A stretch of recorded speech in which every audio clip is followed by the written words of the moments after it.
বন্ধুগণ, চলে এসেছি আপনাদের সামনে বাচ্চাদের একটি শিক্ষা সংক্রান্ত বিষয় নিয়ে।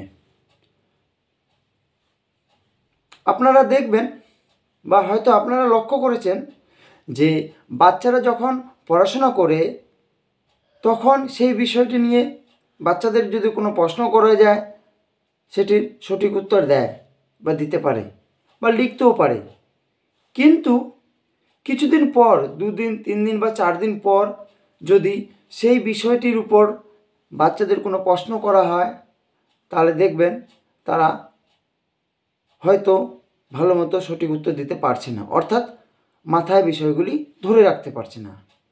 তো এই সমস্যাকে দূর করবেন কিভাবে, বা আপনার বাচ্চা আজকে যে পড়াশোনাটা করলো এই পড়াশোনা কতটা ধরে রাখতে পারবে বা পারতেছে, আপনি সেটি উপলব্ধি বা অনুভব করবেন কি করে? সেই উপলব্ধি বা অনুভব করার যে পদ্ধতি আপনাদের আজকে সেটি বলবো। আপনাদের করতে হবে কি, আপনারা বা শিক্ষক শিক্ষিকারা বা প্রাইভেট টিউটররা যখন বাচ্চাদেরকে যে বিষয়টি নিয়ে পড়াশোনা করায়, তো সেই বিষয়টির উপরে তারা কতটা দক্ষ হতে পারলো সেটি আপনারা সাথে সাথে রেজাল্ট পাবেন না। সাথে সাথে যদি দেখা যায় রেজাল্ট আপনি 100 পেতে পারেন, কিন্তু বাস্তব কথা হচ্ছে মাথায় যদি না থাকে কিছু তাহলে সেটি 0 হতে পারে। তো মাথায় কতটা বাচ্চার সেভ হলো, কতটা তারা বুঝতে পারলো বিষয়টাকে নিয়ে, এটি আপনাকে অনুভব করতে হবে বা উপলব্ধি করতে হবে। তাহলে আপনারা বুঝতে পারবেন যে আমার বাচ্চাকে আর কতটা সময় দিতে হবে বা তাকে কিভাবে কি পদ্ধতিতে পড়াতে হবে, তাহলে সে বিষয়গুলি মাথায় রাখতে পারবে। তো আপনারা করবেন কি, এই যে আপনারা বাচ্চাদেরকে বাড়িতে পড়াচ্ছেন বা স্কুলে শিক্ষক শিক্ষিকারা পড়াচ্ছেন বা বাড়িতে এসে টিউটররা, প্রাইভেট টিউটররা পড়াচ্ছেন, তো যখন যে বিষয়টি পড়াচ্ছে সেই বিষয়টি তাদেরকে ভালো মতো বুঝিয়ে দিতে হবে প্র্যাকটিক্যাল লাইফের উদাহরণ দিয়ে। যেমন প্র্যাকটিক্যাল লাইফের উদাহরণ বলতে বাচ্চারা এখন বেশি ভালোবাসে খেলতে, তো তাদেরকে খেলনার সাথে অর্থাৎ খেলাধুলার সাথে তুলনা দিয়ে বিষয়গুলি মাথায় ঢোকাতে হবে। যদি বাচ্চারা এইভাবে আপনারা যদি বাচ্চাদেরকে এভাবে বিষয়গুলি বোঝাতে পারেন তাহলে তারা খেলনার সাথে বা খেলাধুলার সাথে জিনিসগুলো মাথায় ধরে রাখতে পারবে। তো এই জিনিসটা ওরা ধরে রাখতে পারলো কি পারলো না আপনাদেরকে সেটা পরীক্ষাও করতে হবে। পরীক্ষা আপনারা করবেন কিভাবে? পরীক্ষা আপনারা করবেন যে বিষয়টি আপনি আজকে পড়ালেন সেই বিষয়টির উপর 2-3 দিন পর বা 1 দিন পর তাদেরকে প্রশ্ন করবেন। মনে করেন যে বিষয়টি আপনারা তাদেরকে পড়িয়েছেন বা শিক্ষক শিক্ষিকারা পড়িয়েছেন, যে বিষয়টির উপর পড়ানো হয়েছে সেই বিষয়টির উপর 10টি প্রশ্ন হয়েছে। সেই 10টি প্রশ্নের মধ্যে বা আপনার বাচ্চারা 2-3 দিন বা তারপরের দিন অর্থাৎ যেদিনকে পড়ালেন সেদিন থেকে 1 দিন পর বা 2 দিন পর তাদেরকে সেই বিষয়টির উপর প্রশ্ন করেন, প্রশ্ন করে উত্তর দিতে বলেন। দেখেন যে তারা কতটা উত্তর দিতে পারছে।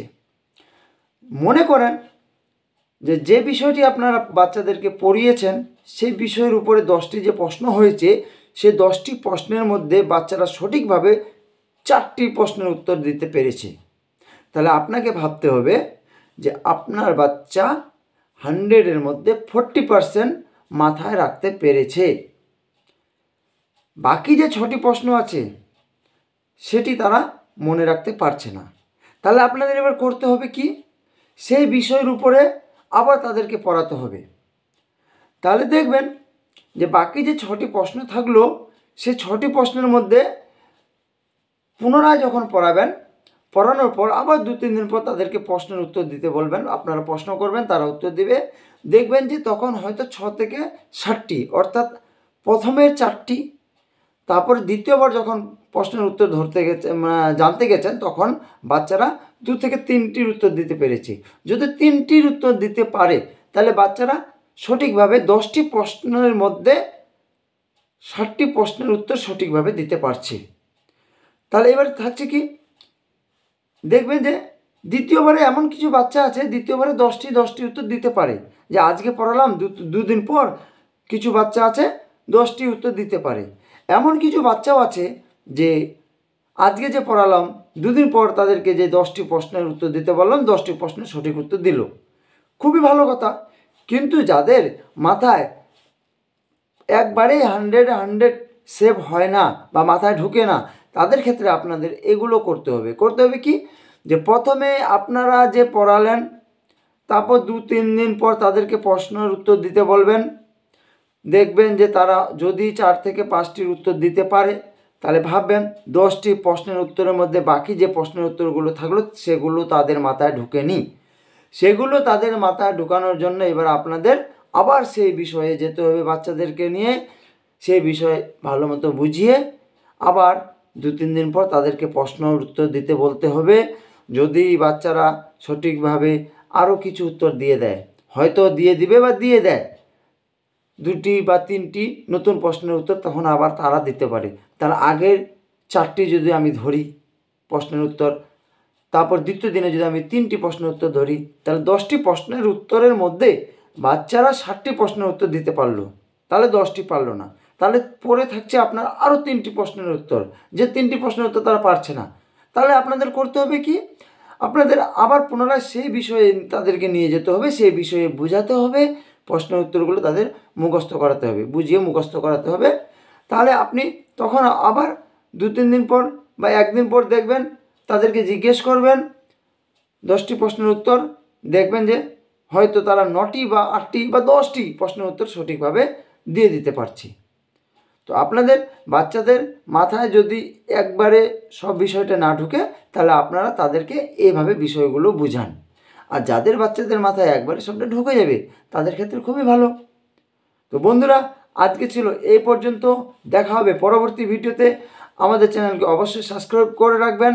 আমাদের চ্যানেলে আপনারা রেগুলার বাচ্চাদের শিক্ষা সংক্রান্ত ভিডিও পেয়ে থাকবেন। ধন্যবাদ।